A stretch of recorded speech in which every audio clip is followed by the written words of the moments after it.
Bismillahirrahmanirrahim. Assalamualaikum warahmatullahi wabarakatuh. Innal hamdalillah nahmaduhu wa nasta'inu wa nastaghfiruh wa na'udzu billahi min syururi anfusina wa sayyiati a'malina may yahdihillahu fala mudhillalah wa man yudlil fala hadiyalah.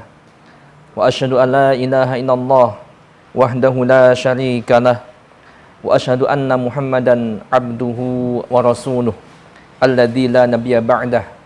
Allahumma salli wa sallim wa barik ala nabiyyina Muhammadin wa ala alihi wa sahbihi ajma'in. Amma ba'du, sahabat yang insyaallah dimuliakan Allah Subhanahu wa taala. Alhamdulillah berjumpa kembali dalam serial akidah di kajian buku Dinul Islam. Alhamdulillah kita sampai pada bagian yang kedua, yakni bab ibadah. Dan di sini kurang lebih ada 3 poin, insyaallah akan saya sampaikan di kesempatan yang berbahagia ini. Sahabat yang insyaallah dimuliakan Allah Subhanahu wa taala. Langsung saja di poin yang pertama, di sini disebutkan bahwa Allah Subhanahu wa taala menciptakan jin dan manusia hanya untuk beribadah kepadanya saja. Dalam Islam, ibadah mencakup semua hal yang diridhoi oleh Allah dan dicintainya, baik dalam amal perbuatan maupun perkataan, yang lahir maupun yang batin. Itulah arti dari ibadah. Maka ibadah dalam Islam itu mencakup seluruh aspek kehidupan manusia. Sahabat yang insyaallah dimuliakan Allah Subhanahu wa taala. Paragraf singkat ini mengandung banyak sekali makna yang bisa kita uraikan. Kalimat yang pertama di sini dikatakan bahwa Allah Subhanahu wa taala menciptakan jin dan manusia hanya untuk beribadah kepadanya. Maka ini jelas sekali, ya, dan insyaallah semua kita sudah memahami hakikat daripada masalah ini, yaitu tujuan penciptaan manusia, bahkan jin termasuk di dalam tujuan ini, yaitu hanya untuk beribadah kepada Allah Subhanahu wa taala. Tegas sekali Allah berfirman dalam surat Az-Zariyat ayat yang ke-56. Surat yang ke-51. Sahabat yang berbahagia, silakan bisa dicek. Allah berfirman, A'udzu billahi minasyaitonir rajim. Wa ma khalaqtul jinna wal insa illa liya'budun. Dan aku tidak menciptakan jin dan manusia melainkan supaya mereka beribadah hanya kepadaku. Sahabat yang berbahagia, ayat ini menjelaskan dengan sangat terang bahwa tujuan manusia diciptakan itu untuk beribadah kepada Allah Subhanahu wa taala.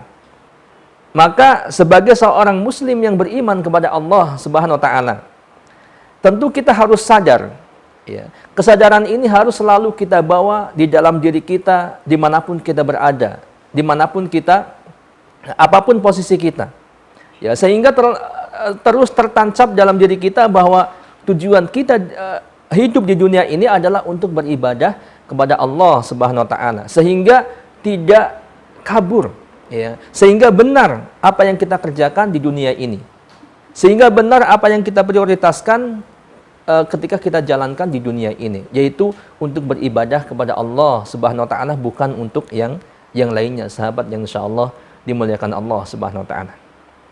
Sahabat yang berbahagia. Nah, kemudian yang dimaksud dengan ibadah itu apa? Ini sahabat yang berbahagia, ya.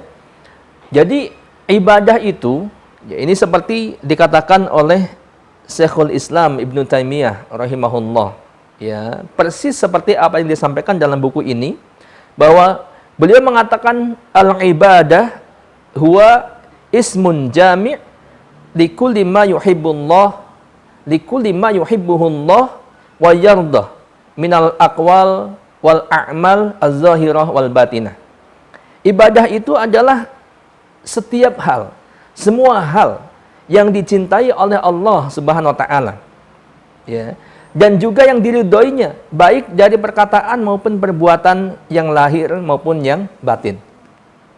Jadi ibadah cakupannya sangat luas dalam Islam itu.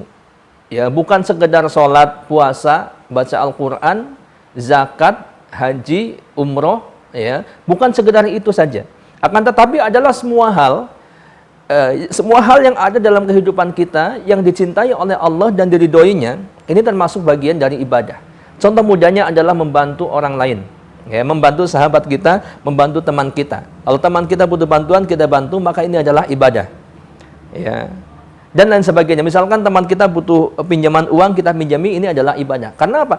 Karena membantu teman, membantu saudara, meminjamin uang kepada saudara, kepada teman yang lain, ini dicintai oleh Allah Subhanahu wa taala. Ya, asal jangan pakai riba tentunya. Maka ini bagian daripada ibadah. Dan masih banyak segudang contoh yang lainnya. Ya, menyingkirkan duri dari jalan, ini termasuk ibadah kepada Allah Subhanahu wa taala. Ya. Nah, ini sahabat yang berbahagia. Jadi ibadah itu cakupannya sangat luas, bukan hanya sekedar sholat, puasa, kemudian zakat dan yang lainnya. Kemudian poin yang selanjutnya yang kedua, ya. Nah, kita sudah mulai masuk kepada bagaimana agar ibadah kita diterima oleh Allah Subhanahu wa taala. Maka di sini dikatakan bahwa ibadah yang diterima di sisi Allah harus terpenuhi dua syarat. Ini sahabat yang berbahagia. Ya. Kalau pengen ibadah kita diterima oleh Allah, maka minimal harus ada dua syarat. Ya. Apa saja itu? Yaitu niat yang ikhlas dan kesesuaian dengan syariat. Ya, niat yang ikhlas karena Allah Subhanahu wa taala dan ibadah kita sesuai dengan syariat, sesuai dengan apa yang diajarkan di dalam Islam, begitu. Yang ini sering diungkapkan dengan istilah al-ikhlas dan al-muttaba'ah. Yaitu ikhlas dan mutaba'ah, ya. Nah, baik, sahabat yang berbahagia, kemudian dalam buku ini dinukilkan satu tafsir, ya, atau penjelasan dari Fudail bin Iyad rahimahullah, salah seorang tabi'in yang mulia, ketika beliau membacakan satu ayat dalam surat Al-Mulk, yaitu ayat yang kedua, ya, alladzi khalaqal mauta wal hayata liyabluwakum ayyukum ahsanu amala. Dialah yang menjadikan mati dan hidup, ya, dialah Allah yang menjadikan mati dan hidup supaya menguji kalian, siapa di antara kalian yang lebih baik amalnya. Nah, ini catatannya di garis bawahi adalah siapa yang lebih baik amalnya. Maka di sini Fudail bin Iyad rahimahullah, beliau mengatakan yaitu akhlasuhu wa aswabuhu. Yang paling baik amalnya itu adalah orang yang paling ikhlas dan orang yang paling tepat dalam menjalankan ibadah kepada Allah Subhanahu wa taala. Nah, inilah tadi yang disebut dengan ikhlas dan mutaba'ah, gitu ya. Nah, kemudian beliau ditanya oleh sahabat-sahabatnya, ya, Fudail bin Iyad ini ditanya oleh sahabat-sahabatnya, ya Aba Ali, wahai Aba Ali, yaitu Fudail bin Iyad ini, ma akhlasuhu wa aswabuhu. Apakah yang dimaksud dengan yang paling ikhlas dan yang paling shawab itu, wahai Abu Ali? Maka beliau menjawab, idza kanal amalu khalisan wa lam yakun sawaban lam yuqbal. Ya, beliau mengatakan apabila suatu amal khalis, ikhlas, tetapi tidak shawab, ya, ikhlas tetapi tidak benar, niscaya amal itu tidak akan diterima. Ya. Wa idza kana sawaban wa lam yakun khalisan lam yuqbal. Ya. Apabila sebuah amal shawab, sebuah amal benar, tepat, sesuai dengan sunnah, akan tetapi tidak khalis, ya, akan tetapi amal itu tidak ikhlas karena Allah Subhanahu wa taala, kata beliau, lam yuqbal, niscaya amal itu pun tidak diterima, ya. Hatta yakuna khalisan sawaban, sampai amal itu benar-benar khalis dan sawab, ya, sampai amal itu benar-benar ikhlas dan sawab, ikhlas dan benar, ya. Beliau melanjutkan, wal khalis idza kana Allah azza wa jalla wasawab idza kana ala sunnah. Adapun yang dimaksud khalis, yang dimaksud ikhlas adalah ketika amal itu karena Allah azza wa jalla, yaitu ketika amal itu hanya ditujukan untuk Allah azza wa jalla, tidak untuk yang lainnya, ya.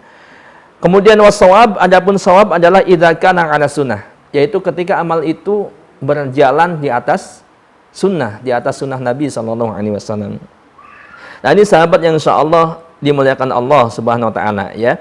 Jadi penjelasan surat Al-Mulk ini jelas sekali bahwa kesimpulannya adalah bahwa syarat ibadah itu ada dua. Yang pertama adalah ikhlas, ya ikhlas karena Allah Subhanahu wa taala, dan yang kedua adalah shawab atau ittiba kepada Rasulullah sallallahu alaihi wasallam. Artinya amal ibadah kita di samping kita ikhlas karena Allah Subhanahu wa taala dalam mengerjakan ibadah itu, amal itu juga harus sesuai dengan tuntunan Rasulullah sallallahu alaihi wasallam. Sesuai dengan apa yang diajarkan oleh Rasulullah sallallahu alaihi wasallam ya. Nah, ketika amal itu ikhlas karena Allah akan tetapi tidak sesuai dengan tuntunan Rasulullah sallallahu alaihi wasallam, maka amal itu tidak akan diterima. Pun demikian sebaliknya, ketika amal itu sesuai dengan tuntunan, ya sesuai dengan sunnah, tata caranya, kaifiatnya, kadarnya, isinya dan sebagainya, sesuai dengan sunnah, akan tetapi dia tidak ikhlas karena Allah Subhanahu wa taala, ya, dia ada niatan-niatan lain selain untuk Allah Subhanahu wa taala, atau bahkan ibadah itu ditujukan bukan untuk Allah Subhanahu wa taala, maka ini pun lam yukbal, tidak akan diterima oleh Allah Subhanahu wa taala. Jadi dua syarat ini mutlak harus ada dalam ibadah kita ketika ibadah kita ingin diterima oleh Allah Subhanahu wa taala. Kemudian poin yang ketiga, sahabat yang berbahagia, arti niat ikhlas adalah niat yang hanya mengharapkan ridha Allah Subhanahu wa taala dan ganjarannya tanpa mengharapkan sesuatu selain darinya. Nah, ini ikhlas ya, tadi sudah disinggung. Sedangkan yang dimaksud dengan muttaba'ah atau yang shawab, yang tepat tadi adalah beribadah sesuai dengan tuntunan Rasulullah SAW tanpa membuat penambahan dan perubahan-perubahan sedikit pun, baik dari segi isinya, kemudian waktu pelaksanaannya, kadarnya atau hitungannya, ya, maupun dari tata cara pelaksanaan ibadah itu. Jadi harus sesuai dengan apa yang dicontohkan oleh Rasulullah SAW, tidak boleh sedikit pun dirubah, ya, baik sisi isi, ya, waktu, kemudian bilangannya dan tata caranya. Nah, ini tidak boleh kita membuat-buat sendiri atau merubah-rubah apa yang sudah ditetapkan oleh Rasulullah SAW. Sahabat yang insyaallah dimuliakan Allah Subhanahu wa taala, mari kita renungkan beberapa ayat Al-Qur'an dan hadis Nabi SAW di poin yang ketiga ini. Yang pertama, Allah berfirman dalam surat Al-Bayyinah ayat yang kelima. Wa ma umiru illa liya'budullaha mukhlishina lahud-din hunafa. Padahal mereka tidak disuruh kecuali supaya beribadah kepada Allah dengan memurnikan ketaatan kepadanya dalam menjalankan agama dengan lurus. Ya, ini sahabat yang berbahagia, ayat ini merupakan perintah agar kita beribadah kepada Allah dengan ikhlas. Ya, jadi kita diperintahkan untuk memurnikan ibadah kita hanya kepada Allah Subhanahu wa taala saja. Dalam menjalankan agama Islam ini, kita hanya bertujuan untuk mencari ridha Allah Subhanahu wa taala, bukan untuk yang lainnya. Pun demikian dalam ayat yang kedua di sini, surat Al-Lail ayat yang ke-18 sampai ke-20. Allah berfirman, alladzi yu'ti malahu yatazakka wa ma li ahadin 'indahu min ni'matin tujza illa batigha wajhi rabbihil a'la. Yang artinya, kita perhatikan sahabat yang berbahagia, yang menafkahkan hartanya di jalan Allah untuk membersihkannya. Ya, ini disebutkan satu sifat orang yang beriman. Alladzi yu'ti malahu yatazakka.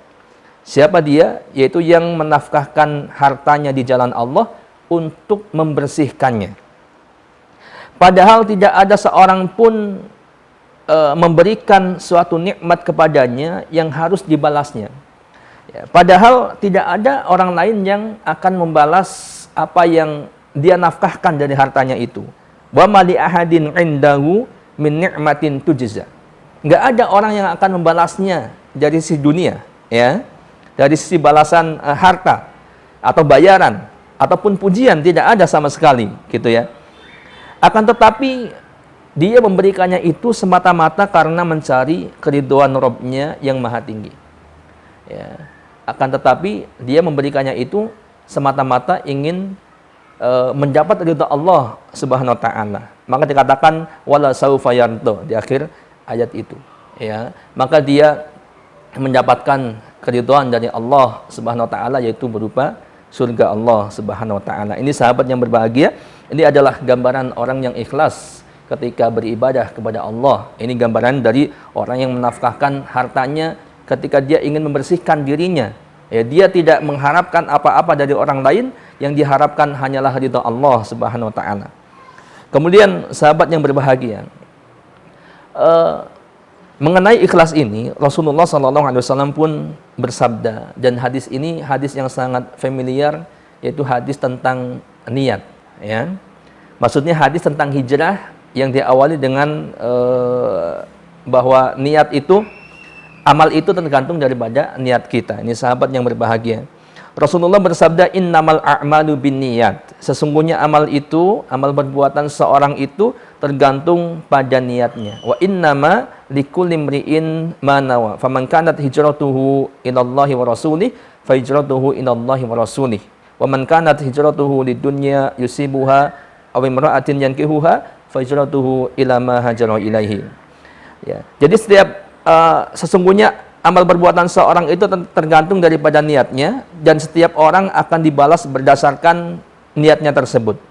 Maka Rasulullah mengatakan, barang siapa yang hijrahnya kepada Allah dan Rasulnya, maka hijrahnya kepada Allah dan Rasulnya. Maksudnya apa?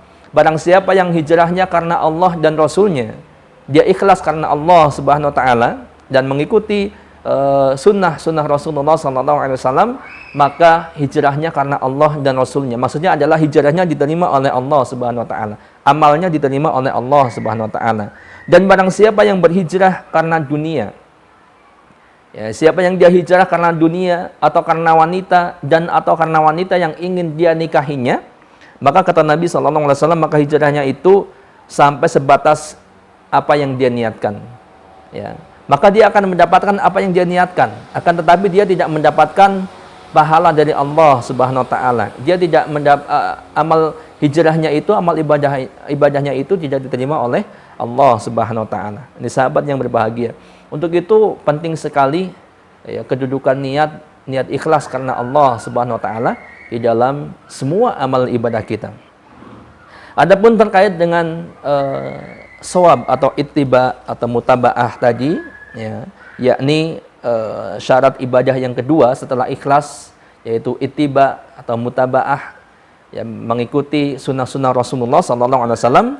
Maka Rasulullah SAW mewarning kepada umatnya, kepada kita semua, seraya beliau bersabda, man amila amalan laisa alaihi amruna fahuwa raddun. Barang siapa yang beramal dengan suatu amalan yang tidak sejalan dengan ajaran kami, maka amalannya tertolak. Ini sahabat yang berbahagia. Ya, jadi ukurannya adalah apakah amalan yang kita kerjakan ikhlas karena Allah dan juga mutabaah, ya, atau tidak, atau sebaliknya.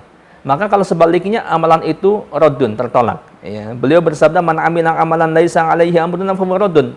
Sebanyak apapun amalan itu, kalau amalan itu tidak didasari atas perintah Rasulullah SAW, tidak didasari atas sunnah Nabi SAW, maka amalan itu tertolak.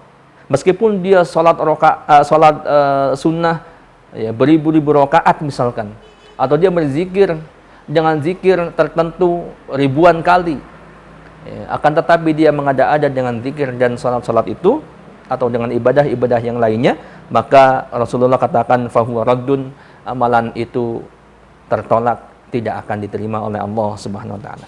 Sahabat yang insyaallah dimuliakan Allah Subhanahu wa taala, ada 3 poin dan kesimpulannya adalah bahwa yang pertama kita diingatkan di dalam pembahasan ini bahwa tujuan diciptakannya kita, semua manusia bahkan jin, adalah hanya untuk beribadah kepada Allah Subhanahu wa taala. Untuk itu semua gerak-gerik kita, semua aktivitas kita harus mengerucut pada apakah ini diridhai oleh Allah ataukah tidak. Ya, harus ditimbang bahwa ketika yang kita kerjakan tidak sesuai dengan ridha Allah Subhanahu wa taala, maka kita harus kembali. Ya, semua yang kita kerjakan harus diridhai oleh Allah Subhanahu wa taala, ya. Kemudian bahwa syarat ibadah ada dua. Ketika ibadah kita ingin diterima oleh Allah Subhanahu wa taala dan bermanfaat bagi kita dalam kehidupan akhirat nanti, maka kita harus mempunyai dua syarat dalam ibadah kita. Yang pertama adalah ikhlas karena Allah Subhanahu wa taala, dan yang kedua adalah harus sesuai dengan tuntunan Rasulullah sallallahu alaihi wasallam. Dan ikhlas di sini maksudnya adalah beribadah hanya kepada Allah Subhanahu wa taala tanpa mengharap pujian atau imbalan dari yang lainnya, baik berupa pujian, ya, sanjungan dan lain sebagainya, ya. Kemudian adapun sawab atau mutabaah atau itiba tadi, atau sesuai dengan tuntunan Rasulullah SAW, maksudnya adalah semua ibadah kita harus sesuai dengan ajaran Nabi SAW, tidak boleh sedikit pun kita merubah-rubahnya. Untuk itu sahabat yang insya Allah dimuliakan Allah Subhanahu wa taala, semoga pembahasan ini bermanfaat untuk kita semua, dan kita berdoa kepada Allah semoga Allah berikan hidayah taufik kepada kita untuk senantiasa mengikuti sunnah-sunnah nabinya. Wallahu a'lam bishawab. Wassallallahu ala nabiyyina Muhammadin wa ala alihi washabbihi ajma'in. Assalamualaikum warahmatullahi wabarakatuh.